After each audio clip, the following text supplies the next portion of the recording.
Gusto, alegría y bendición para mí estar con ustedes, estar juntos nuevamente, abriendo nuestra palabra de Dios y encontrar lecciones de esperanza, lecciones de salvación, lecciones de vida eterna. Un abrazo grande a cada uno de ustedes que nos ve y nos escucha en diferentes lugares de Colombia y del mundo. Aquí, desde los estudios de Hope Media Colombia, orando y trabajando para servir al Señor y servirles a ustedes. Así que en esta ocasión tenemos como invitado un siervo de Dios, una persona muy especial que Dios ha traído en esta ocasión para que nos acompañe en el tópico que estaremos trabajando en nuestra lección de esperanza para esta oportunidad. Les hablo a ustedes del pastor Juan de Osa. Pastor de Osa, gracias por acompañarnos, es gusto tenerlo nuevamente con nosotros. Es un placer poder acompañarle en este programa y un saludo muy especial a todos nuestros oyentes en esta hora.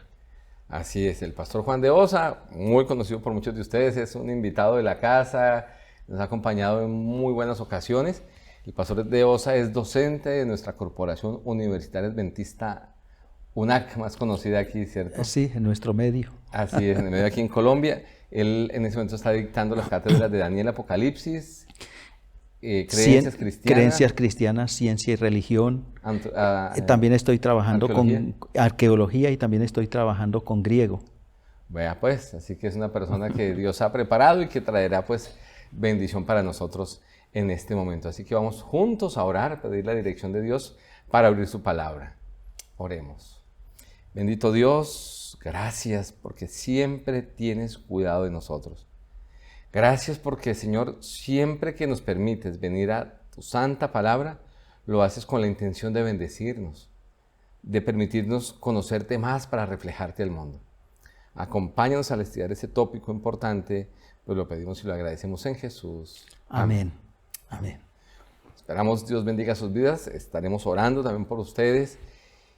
Y pastor de Osa y apreciados, el tópico que estamos trabajando en esta oportunidad es escoge pues la vida. Y pareciera como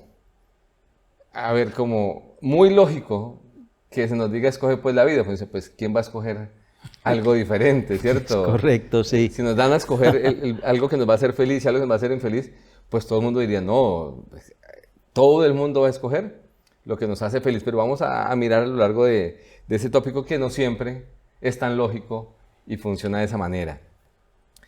De hecho, hay un texto que me llama la atención, que estamos analizando y que estamos memorizando para esta ocasión, que es Deuteronomio capítulo 30, versículo 19, ¿no? Y allí Correcto. es Dios hablándole a sus hijos. ¿Iba a mencionar algo allí? No. Ok. Y el Señor allí nos dice, a los cielos y a la tierra llamo por testigos contra vosotros. Y mire, pues era una expresión que utilizaba mucho en el antiguo, ¿cierto?, Oriente, cuando se hacía un pacto, tener personas que vinieran a atestiguar de lo que se estaba concretando, ¿cierto?, del acuerdo que estaba tomando. En términos generales era la costumbre común que, sobre todo en las ciudades, se traían a los ancianos a la puerta de la ciudad, que era justamente donde se hacían los pactos, y entonces se les ponía por testigos y se hacían los juramentos del pacto. Y aquí está Dios diciendo, ¿cierto?, que a la tierra, perdón, y a los cielos, Él llama como testigos, hoy contra vosotros, que os he puesto, dice, delante la vida y la muerte, la bendición y la maldición. Y ahora esta segunda parte del texto dice, escoge pues la vida para que vivas tú y tu descendencia. Y me llama la atención esa segunda parte del texto, pastor, porque Dios podría decir, mira a ver qué vas a hacer. O sea, ya te expliqué, ya te hablé, mira qué haces, pero vuelve una vez más Dios a exhortar, como a llamar con cariño, y dice, escoge pues la vida para que vivas tú y no solamente tú. Y la descendencia. La descendencia tuya. Sí, es muy interesante en este aspecto que Dios lo que plantea aquí es el ejercicio del libre albedrío. Eso es lo que está en juego aquí. Dios nos da la oportunidad de nosotros tomar la decisión. Él pudiera imponernos la decisión.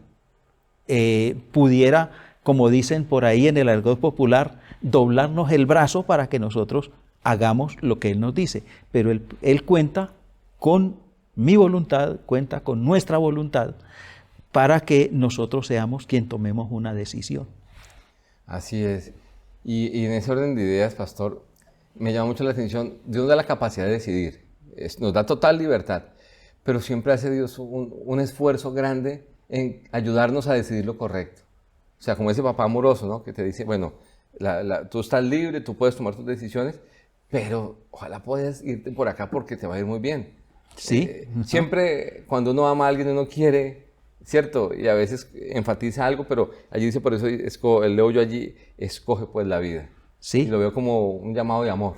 Sí, la oportunidad de que nosotros podamos responder de manera libre, autónoma, al amor que Dios nos está dando, que Dios nos está proporcionando, todas las cosas que Dios nos está dando cada día, que nosotros podamos responder, dar una respuesta de amor.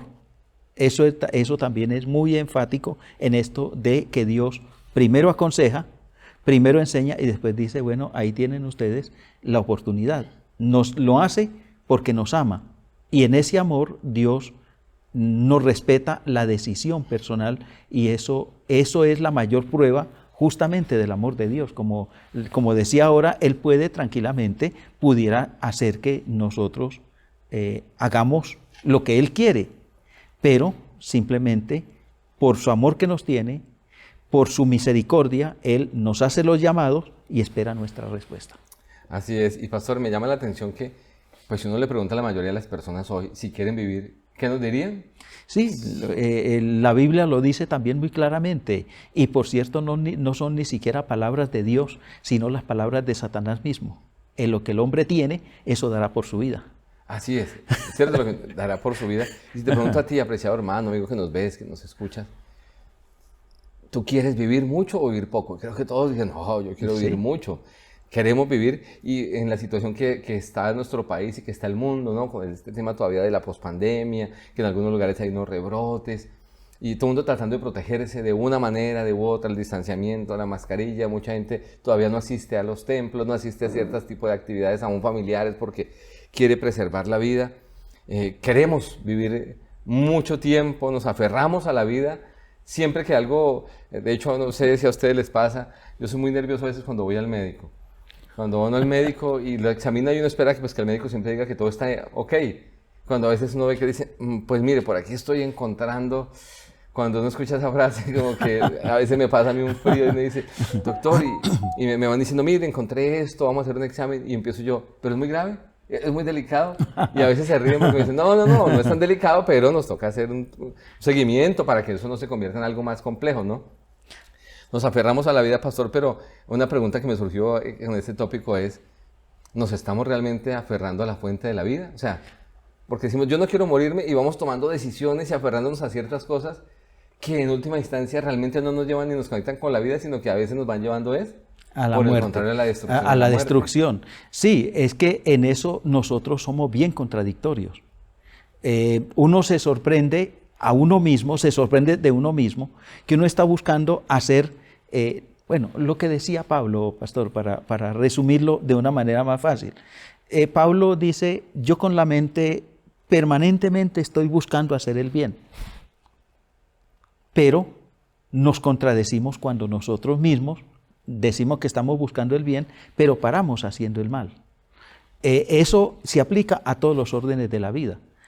Muchas veces nosotros decimos queremos vivir largamente, pero no dormimos suficiente, nos matamos a trabajo, nos matamos de estrés y estamos luchando contra la vida. Así es, pastor, estamos luchando contra la vida. Contra la vida. Algo así me llama la atención como también cuando el apóstol Saulo, se encuentra con Jesús, creyendo que estaba trabajando para Dios y cuando se encuentra con Dios le dice, ¿tú qué haces persiguiéndome a mí, no? Y así vamos también por la vida, alimentándonos de una manera, pensando que con eso vamos a vivir mucho y cuando nos damos cuenta de esa alimentación era opuesta. Un ejemplo de eso está en el mismo comienzo de la historia del ser humano en la tierra, ¿no? Está Adán y Eva en un lugar maravilloso, creado por Dios, todo perfecto, saludables ellos. Y entonces en ese contexto, ¿cierto?, de perfección, de cosas tan lindas, se nos muestra allí que Dios le ofrece a ellos la libertad de decidir. Correcto. ¿Cierto? Sí. Y ellos tenían vida eterna. En ese momento, cuando son creados, estaban creados para que duraran por la eternidad, para el Señor. Qué importantes, pastor, opciones le presentó a Dios a Adán y Eva desde el comienzo. Cuando los crea, los coloca allí y les da unas orientaciones, ¿verdad? Sí, mire, y a veces uno dice, pero qué cosa tan simple. Pero eran dos cosas muy simples. Dos árboles estaban en ese huerto. El primero que Dios les menciona es el árbol de la vida. Comer de ese árbol de la vida garantizaría para ellos ese principio de eternidad que Dios puso en sus vidas. El deseo de eternidad, desde el comienzo, como dice el sabio Salomón en su libro Eclesiastés, Dios puso en el ser humano el deseo, digamos, la proyección hacia la vida eterna, ese deseo de permanecer para la vida eterna. Ahora, eso estaba garantizado con el árbol de la vida, pero también estaba el árbol de la ciencia del bien y el mal. Dos árboles, dos sencillos árboles, pero con eso el hombre estaba llamado a tomar decisiones. Así que esas dos opciones estaban, el hombre tenía que decidir. Desafortunadamente decidió mal, pero tenía la oportunidad de decidir. En otras palabras, Dios, digamos, empeñó, y voy a decir una palabra, yo no sé cómo la entenderán mis oyentes en esta hora, pero Dios les puso a ellos, los puso en la disyuntiva. Dios simplemente, digamos que se arriesgó, dándole al hombre la capacidad y la oportunidad de decidir. Ahora, el hombre decide, pero Dios corrió el riesgo. Alguien pudiera decir, bueno, pero Él es todo sabiduría. Sabía que iban a tomar el árbol, pues no lo ponga. Pero imagínense ustedes que yo, a la hora de obedecer a Dios, lo haga de manera automática, como si yo fuera un robot. Entonces, ¿en dónde estaría cosas tan importantes para mi vida como el amor, la sinceridad, la libertad? Dios nunca, a pesar de arriesgarse, Él nunca tomó la decisión de coartar nuestra libertad. Se arriesga por amor a nosotros y para que nosotros podamos ser lo que nos define como seres humanos. ¿Qué es un ser humano? Un ser humano yo lo defino como un ser autónomo, un ente libre y un ente con la capacidad de orientar su propia vida y su propia experiencia. Eso es un ser humano. Dios nunca nos faltó a esa posibilidad de que nosotros podamos ser seres humanos. Tremenda frase de Suárez, dice autónomo, porque la mayoría de la gente entiende mal esa autonomía y no, o más bien no le da buen uso a esa autonomía, ¿no?, que nos da el Señor. Sí. Y usted mencionó allí algo, un árbol que apareció en el huerto del Edén, pero que aparece en el primer libro de la Biblia y cuando miramos el último también aparece. Sí, ¿cierto? Eso es sorprendente. Pastor, ¿por qué? ¿Por qué se da, qué importancia tiene que ese árbol esté al inicio y al final de la vida? Mire, pastor, que cuando Dios puso ese árbol en el huerto del Edén, el hombre era perfecto, no tenía pecado. Obviamente que cuando yo digo perfecto no estoy diciendo en la perfección absoluta, porque la perfección absoluta le pertenece solo a Dios. Pero era perfecto. Y yo acostumbro ponerle otra palabrita al lado, perfecto pero perfectible. Pero el hombre estaba en unas condiciones de salud espiritual, de salud física, de salud moral, de salud en todos los órdenes, en condiciones óptimas. Y ese árbol de la vida, tenía como propósito que el hombre pudiera conservar esas virtudes y viviera con esas virtudes eternamente. Ahora, cuando nosotros lo observamos en el libro de Apocalipsis, concretamente en el capítulo 22, entonces, en ese momento ya no se está hablando de cosas ni del huerto del Edén ni de esta tierra. Se está hablando del cielo mismo, del lugar donde nosotros vamos a vivir, del cielo mismo y de la tierra nueva misma, el lugar donde vamos a vivir por la eternidad. Ahora con esas con esas condiciones que teníamos al principio, que perdimos, pero ahora restauradas. Así que el árbol de la vida no solamente es el árbol que tenía el propósito de mantenernos en condiciones óptimas, sino que ahora esas condiciones restauradas, el árbol de la vida tiene el propósito de que ahora esas condiciones permanezcan, ahora sí, por la eternidad. Amén. Interesante, eso es muy bonito. Aparece ese árbol, como usted dice, en esa condición de armonía del ser humano con Dios. Exactamente. Cuando el ser humano está en armonía con Dios, está la vida. Exactamente. Aparece en el huerto y cuando vuelva a estar otra vez en comunión con Dios en el Apocalipsis, cuando estemos restaurados totalmente, aparece ese árbol mostrando cómo Dios cumple su promesa de vida abundante, de bendición, ¿cierto? Y de vida eterna. Ahora, pastor, en esa proyección de principio y fin, con esos dos elementos, tanto en el principio como en el fin, eso es lo que hace a este árbol de la vida un tipo de Cristo mismo. Porque la vida eterna que nosotros tenemos, o que Dios nos va a dar, que Dios nos dio en el principio, que perdimos y que Dios nos dará definitivamente, eso solamente se logra por la presencia de Cristo y por la obra de Cristo. La presencia de Cristo en nuestras vidas, aquí, ahora, y la presencia de Cristo allá y por la eternidad. Es en la presencia de Cristo y es por la obra de Cristo y es por lo que Cristo ha estado dispuesto a hacer a lo largo de la historia que nosotros podemos contar con eternidad. Así que por eso es que Él es un símbolo, es un tipo de Cristo. Así es, pastor, y se me viene a mí a la mente tocando este tema de la libertad, que el ser humano pierde acceso al árbol de la vida en base a una mala decisión. Exactamente. Pero recupera el acceso gracias a otra buena decisión. O sea, una decisión hace que se pierda, pero la decisión de caminar con Dios, de permanecer fieles gracias a la guía del Espíritu Santo y al poder de Dios que nos sostiene y nos da la sabiduría, esa buena decisión nos permite volver otra vez. O sea, vemos la misericordia de Dios, ¿no? Por una mala decisión lo perdimos, pero viene el conflicto del bien y el mal, pero cuando ese grupo de hijos de Dios venza por una decisión sabia, recuperará otra vez nuevamente la relación con Dios y el acceso nuevamente. Y el acceso al árbol de la vida. Y Apocalipsis 22:14 justamente dice, para que entren por las puertas de la ciudad y tengan acceso al árbol de la vida.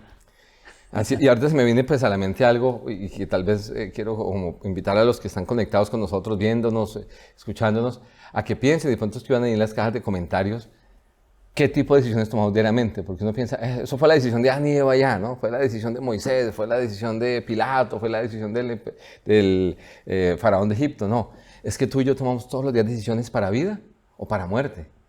Y a veces las camuflamos y la gente no sabe, o sea, puede pasar que ante la gente estemos viéndonos muy bien, ¿no? Como, ay, esta persona tan espiritual, pero internamente podemos tener luchas y estar tomando decisiones que no son públicas, las reacciones o las implicaciones de esas decisiones, pero tú y yo todos los días tomamos decisiones para vida. Para bien o para mal. Uno toma esas decisiones permanentemente y a veces tomamos buenas decisiones, pero que de repente no tienen un enfoque correcto. Es una decisión aparentemente buena, pero no tiene un enfoque correcto y entonces nos produce malas experiencias, malos resultados y entonces, pero es porque nosotros tenemos que tomar la decisión. Ahora, en esa toma de decisiones uno escucha refranes tan lógicos como este. Es mejor tomar una mala decisión que quedarme sin tomar una decisión. Ese refrán lo escucha uno permanentemente y entonces a uno le dicen, mire, es mejor, no estás tomando una decisión, arriesguese, tome una decisión buena o mala, pero tómela. No, el consejo de Dios es que procuremos tomar decisiones asidas de su mano y guiados por el Espíritu Santo. Ese es el desafío para una persona con mentalidad cristiana. Así es, pastor. Que Dios nos guíe y nos dirija en cada decisión, porque es que tomamos decisiones desde el momento en que nos despertamos, estamos empezando a tomar decisiones, ¿cierto? Sí. Me levanto, duermo 5 minutos más, que ha pasado que esos 5 minutos se convierten en media hora y sale la gente corriendo preocupada, como esto, como aquello. Según lo que comamos, estará nuestra salud, ¿cierto? Ajá. Y bueno, y en muchos otros ámbitos de cómo me voy a comportar hoy afuera, qué tipo de acción voy a tener. Y me llama la atención en esa toma de decisiones, pastor, y es que La Biblia nos da ejemplos a nosotros de la relación que hay entre las opciones que se nos da para la vida o para la muerte.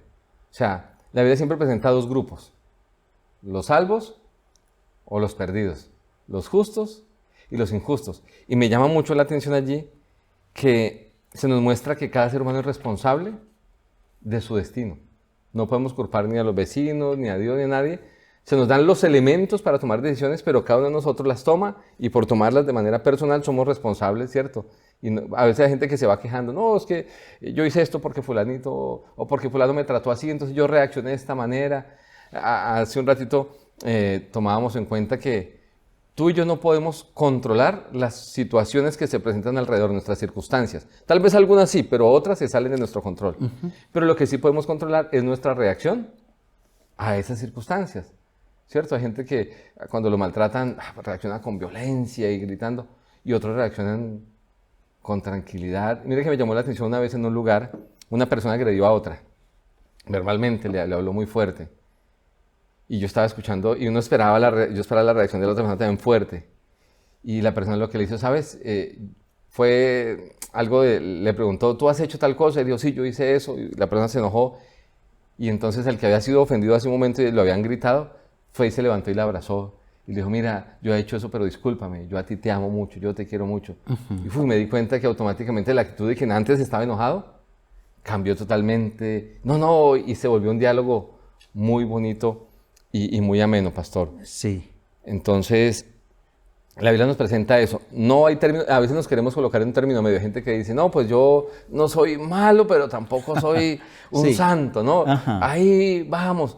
En relación a esto, pastor, ¿qué nos presenta la Biblia? Bueno, sí, bien interesante, pero yo quería anotar antes un poquito Claro que sí. a lo que usted estaba diciendo anteriormente. Me gusta mucho una poesía de este famoso poeta mexicano Amado Nervo. Decía: cada uno de nosotros somos arquitectos de nuestro propio destino. Y eso se basa en las decisiones que tomamos. Ahora, hablando de todas estas cosas, el término medio no existe. Y a mí me llama también bien poderosamente la atención en este sentido lo que dice el mensaje a la Odisea. De la tibieza, ¿no? De la famosa tibieza. ¿Se es frío o se es caliente? ¿Se es bueno o se es malo? Pero un término medio, así, medio bueno, medio malo. A veces, a mí me toca a veces trabajar con una materia que se llama ética profesional. Y entonces, pues, uno se mete un poquito por ahí en la ética filosófica y todo aquello. Y entonces, un día empecé a estudiar a ver qué dice Aristóteles sobre la ética. Y me sorprendió Aristóteles. La ética de Aristóteles dice que lo ético está a mitad de camino entre la virtud y el vicio. Oh. A mitad de camino. Y entonces yo empecé a pensar en los posibles ejemplos para explicar esto. Y entonces yo tengo X cantidad de dinero, me alcanza para comprar la comida para mi familia, pero me encuentro la persona necesitada en la calle y esa persona me pide una ayuda. Yo digo: le doy lo que tengo y no llevo comida a la casa. Si yo le doy lo que tengo, él suple su necesidad, pero si yo le doy para que él compre su comida, entonces dejo a mi familia sin comida. Entonces, vea usted esa disyuntiva: doy y paso necesidad, o satisfago mis necesidades, pero este pobre hombre que tiene aquí necesidad, yo no lo ayudo. Entonces, eso nos lleva a nosotros a tomar decisiones, esas cosas nos llevan a nosotros a tomar decisiones radicales. Y justamente en ese orden de ideas de las decisiones radicales es que Dios nos confronta. ¿Por qué? Porque ¿qué me gano yo con ser medio bueno? Mis hermanos y yo nacimos en el campo, vivimos en el campo, y como muchachos campesinos aprendimos a cazar pájaros para comer. Matábamos los pajaritos, los traíamos a la casa, los asábamos y nos los comíamos. Y entonces, una vez en esa faena, viene mi hermano y le apunta a uno de ellos con con el instrumento, no sé cómo se llamará ahora, en ese tiempo lo llamamos la cauchera. Entonces mi hermano le apuntó al pajarito y le tumbó las plumitas de la coronilla, del copete. Y entonces viene mi hermano y dice, mire, casi lo mato. Y entonces, bueno, casi lo mató, pero el pajarito siguió volando. Así que el término medio, estar casi salvo, es lo mismo que... es estar totalmente perdido. Así que esto de los términos medios no le ayudan a nadie. Definitivamente no nos ayuda a nada. Casi bueno es ser malo. Casi verdad es mentira. Así que este término medio no existe. Por eso en la Biblia se menciona, y a mí me llama mucho la atención, uno de los textos que hay en esto que estamos estudiando, es el de Romanos 6:23. Romanos 6:23 dice, porque la paga del pecado es muerte, mas la dádiva de Dios es vida eterna en Cristo Jesús. No hay puntos. No hay punto intermedio. Usted está con Cristo y está salvo, o está fuera de Cristo y está perdido. Y mire que usted lo habló de como tan drástico, ¿cierto? Esa medida como tan puntual de parte de Dios, viene de Génesis. Cuando Dios le da a ellos el árbol, les dice, la indicación sobre el árbol dice, de todo árbol del huerto podréis comer, pero del árbol del conocimiento del bien y mal no comeréis, porque el día de que él coma, ciertamente moriréis. Allí, preciados hermanos, amigos, pastor, no dice, el día que coman mucho, o cuando repitan, sí. ¿Cierto? No, dice, si comen, van a morir. Y nosotros a veces es un tema que no está en la Biblia, pero el diablo nos ha metido eso, es que si hago algo, pero no lo hago muchas veces, no es tan malo, ¿no? Ajá. O sea, no, fue una vececita, fue un poquito, es aquí, y es lo que usted menciona, y eso nos va llevando a alejarnos de Dios de manera sistemática, pero nuestra mente nos engaña, dice, no estamos lejos, porque fue solo una vez, o han sido 3 veces, yo no lo hago como fulanitos, que lo hacen todos los días, o lo hacen en esta cantidad de cosas. Entonces, que Dios nos ayude a saber que no habrá puntos medios, y cuando venga el Señor, Apocalipsis solamente presenta, y de Mateo cuando habla de Daniel, el Señor solo presenta los salvos y los perdidos, justos, injustos, sí, ¿cierto? Sí, solo dos grupos. Así es, solo esos 2 grupos. Pastor, ¿qué elemento es importante para que podamos ser fieles a nosotros y que nos lo presenta la Biblia, a leer Deuteronomio 30:20, por ejemplo? Si quieres yo lo leo aquí. Sí, leamos Deuteronomio 30:20. Para ver, aquí hay un elemento bien importante que se nos da. Ustedes los invito a que puedan en casa leerlo también. Recordemos lo importante que es tomar nuestras Biblias y leerla. Dice de la siguiente manera: amando a Jehová tu Dios, atendiendo a su voz y siguiéndolo a Él, pues Él es tu vida, así como la prolongación de tus días, a fin de que habitéis sobre la tierra que juró a tus padres, Abraham, Isaac y Jacob, que les había de dar. Muy bien. Una sola frasecita pudiera ser suficiente. Obediencia por amor. Ahí está. Obediencia por amor. Mire, ¿cómo un padre está seguro de que su hijo lo ama?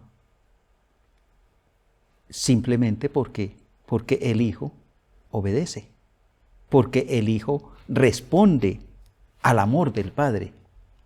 Ahora, ¿cómo sé yo como hijo que mi padre me ama? Entonces, porque él hace todo lo que está a su alcance para que yo esté bien.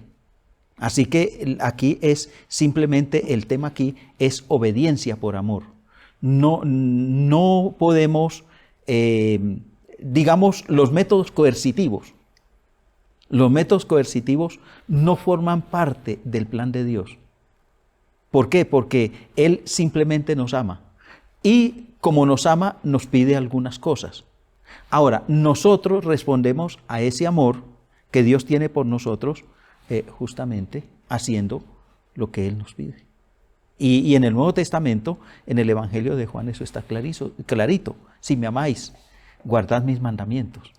Y creo yo, pastor, que la palabra fidelidad y amor van muy juntas allí. O sea, cuando yo amo a alguien, me queda imposible hacerle daño, y eso me hace ligarme a esa persona, ¿cierto? Y mantenerme fiel a ese voto, a ese compromiso que he hecho, y lo hago por amor y de una magnitud mucho más grande, pues hacia Dios también, ¿no? Sí, el amor es el cumplimiento de la ley, lo dice Pablo claramente. Clarito, ¿cierto? En el libro, Claro. en el libro de Romanos, el amor es el cumplimiento de la ley, y el apóstol hasta lo explica, porque no matarás, no adulterarás. En un solo mandamiento se resume: amarás al Señor tu Dios. Y veo, pastor, que en ese proceso de la libre decisión, Dios, como se dice, prevé. Él conoce todo, el fin desde el principio. Y yo encuentro en Deuteronomio 30, del 1 al 10, que se nos muestra el poder de Dios y el amor de Dios. Aunque Israel iba a tomar decisiones equivocadas, ¿cierto? Cuando él habla allí, quiero tal vez leerlo, dice: sucederá que cuando hayan venido sobre ti todas estas cosas, la bendición y la maldición que he puesto delante de ti, y te arrepientas, dice, en medio de las naciones donde te haya arrojado Jehová tu Dios, te conviertas al Señor y obedezcas su voz con todo lo que he mandado hoy, tú y tus hijos, y todo, de todo tu corazón y con toda tu alma, entonces dice, te hará volver de donde estés. De donde esté. Sea el pueblo que sea, Sí. sea muy fuerte, pero el Señor lo va a libertar, ¿no? Sí. Lo va a traer. O sea, y no solamente, pastor, en ese aspecto, así esté hecho polvo. sí, porque... ¿Qué es lo que la famosa esperanza, la esperanza de la resurrección? Hasta del polvo el Señor va a levantar a sus hijos. Así que este texto es bien interesante, muy bonito. Y justamente hoy, en este día, para mí se juntaron 3 cosas bien interesantes. Yo estaba preparando una clase para este día, y justamente la clase que estaba preparando era Daniel 9.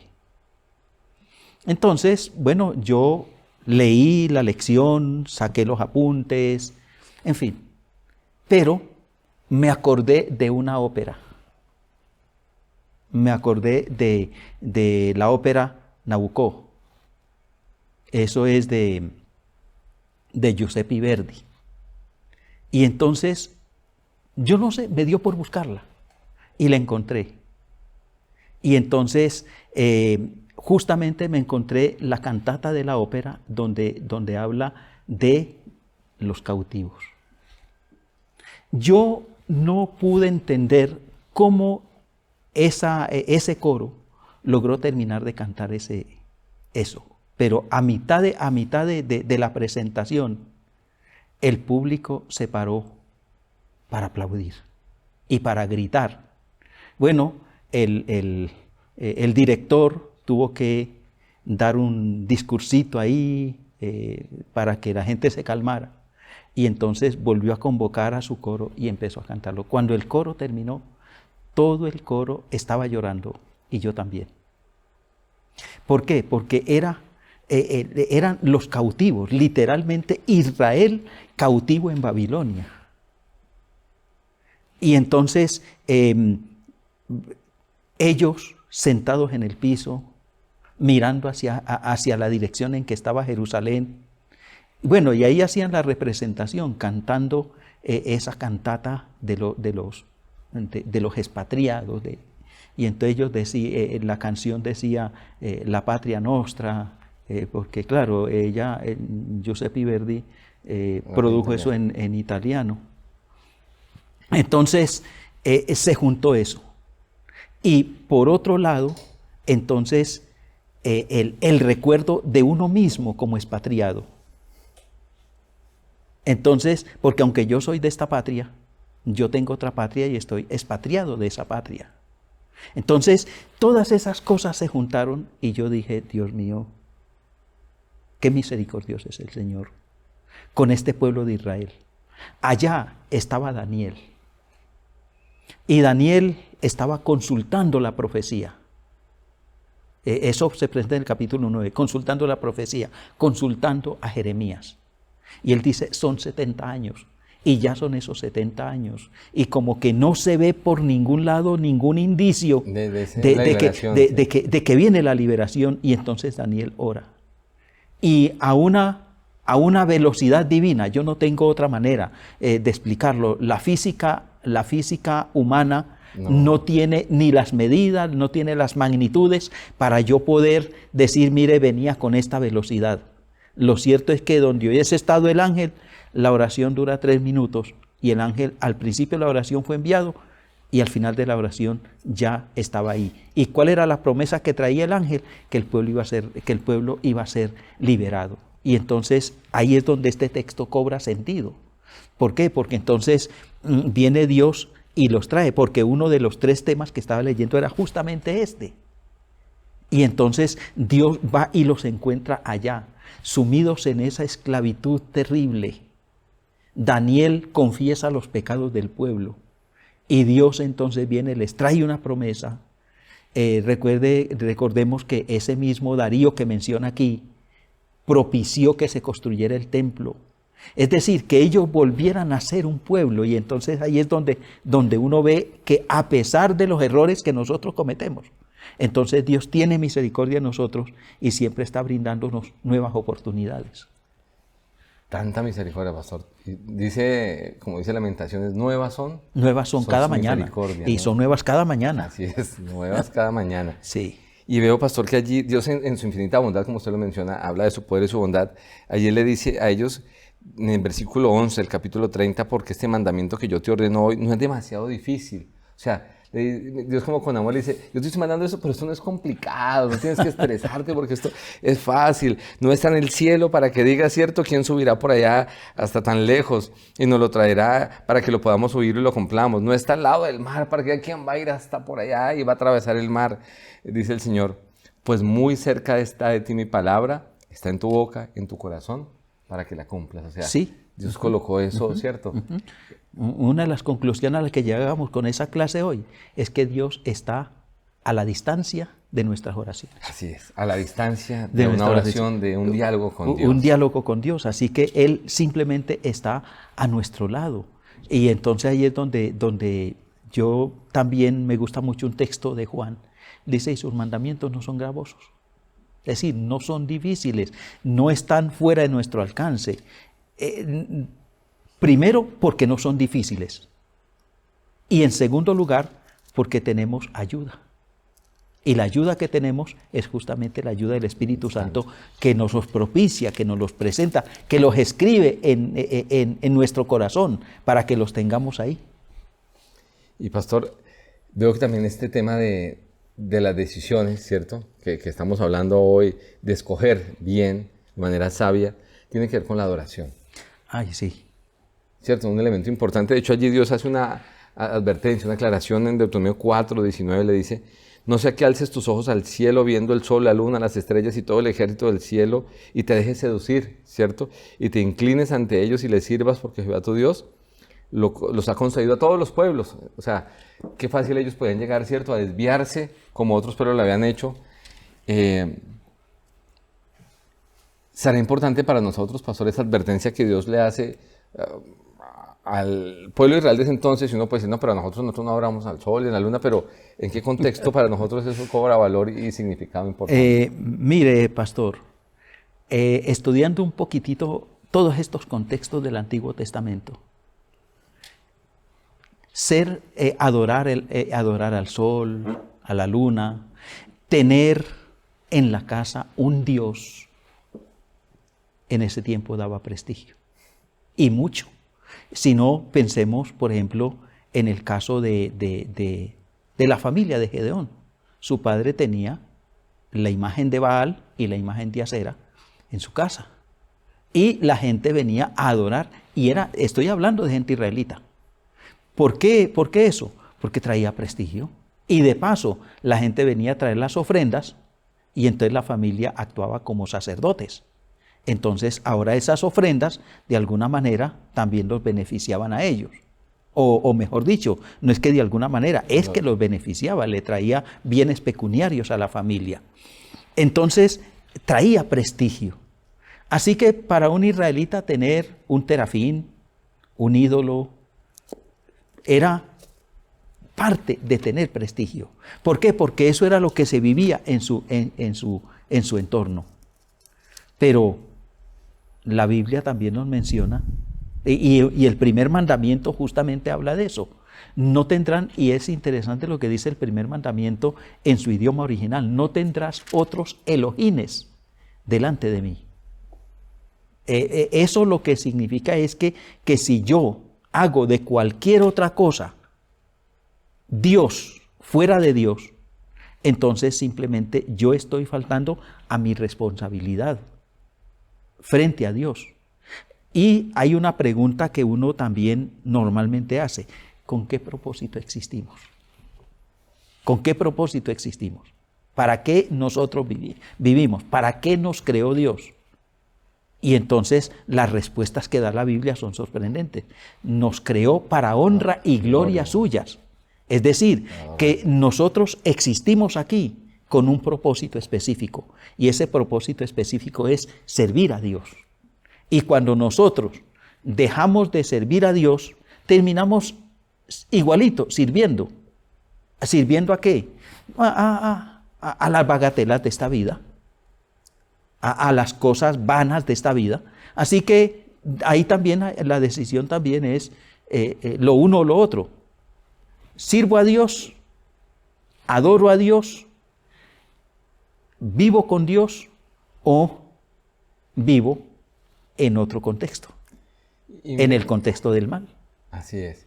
Y lo vemos desde el Génesis, ¿no? Cuando Adán y Eva se separan de la voluntad de Dios, pierden esa conexión con Dios y se vuelven desobedientes, dejan de adorar a Dios en ese momento, ¿cierto? Con esa mala decisión. Pero acá vemos luego Apocalipsis, que aparece un pueblo, ¿cierto? Tomando buenas decisiones y adorando a Dios. Apocalipsis dice, capítulo 14, versículo 6 en adelante, dice que vio en medio del cielo volar un ángel que traía para ser predicado a toda la nación, diciéndole: temed a Dios y darle gloria. Y darle gloria. Y una de las formas de dar gloria es con sus decisiones en cuanto a la adoración, en cuanto a la obediencia a sus mandatos. Ahora, hay un hecho interesante. Eso se toca mucho desde la filosofía. Agustín decía, por ejemplo, que el pecado es un camino hacia la nada, es decir, hacia la destrucción del ser. Por eso es que nosotros, cuando pecamos, nosotros estamos autodestruyéndonos. El pecado en la Biblia se define. Allá en Primera de Juan, capítulo 3, versículo 4, dice que el pecado es también, déjenme yo leo para decir el versículo preciso. En la primera carta del apóstol Juan, en el capítulo 3 y el versículo 4. Y entonces aquí dice: todo aquel que comete pecado, dice, infringe también la ley, porque el pecado es infracción de la ley. Pero lo que me llama la atención en este versículo es la palabra también. Es decir, que el pecado es la infracción de la ley y algo más. Ahora, ¿qué es ese algo más? Ese algo más pudiéramos definirlo como el rompimiento de una relación. El pecado es el rompimiento de mi relación con Dios.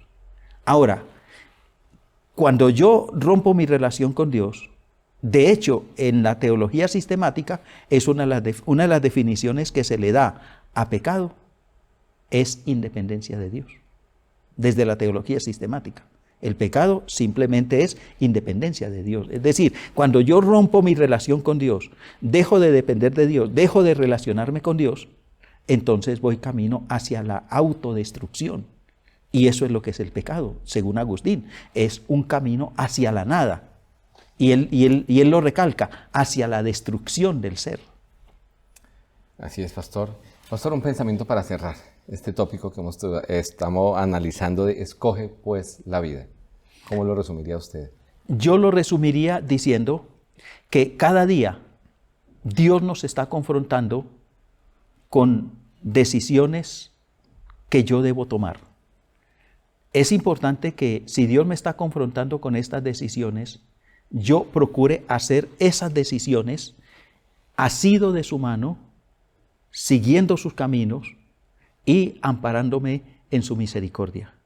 Y un detalle muy importante que yo quisiera recalcar, esto de seguir a Dios, esto de ser un cristiano fiel, es también una decisión personal. Nosotros necesitamos entender eso, que yo tomo la decisión de ser un buen cristiano, yo tomo la decisión de ser un buen esposo, yo tomo la decisión de ser un buen obrero, en el caso mío de ser un buen pastor, en el caso mío que también soy profesor, de ser un buen profesor. Esas son decisiones que uno tiene que tomar y Dios nos desafía a que tomemos esas decisiones, pero a que las tomemos con Él. Amén, pastor, muchas gracias. Yo tal vez resumiría diciéndoles, Dios nos da muchas pruebas de su amor y nos invita a utilizar esa capacidad de decisión para hacer decisiones de vida eterna y de bendición que hoy te guía a ti, para que escojamos la salud, la vida, pero la vida eterna que nos ha prometido Él. Un mundo que pronto va a terminar, en este mundo nos da la posibilidad a ti y a mí de escoger la vida eterna, de escogerlo a Él. Que guiados por el Espíritu Santo, esas sean nuestras decisiones. Dios guíe tu vida, te acompañe y te guarde. Vamos a finalizar con una oración. Amén. Bendito Dios, Señor, perdónanos porque a veces hemos tomado muy malas decisiones.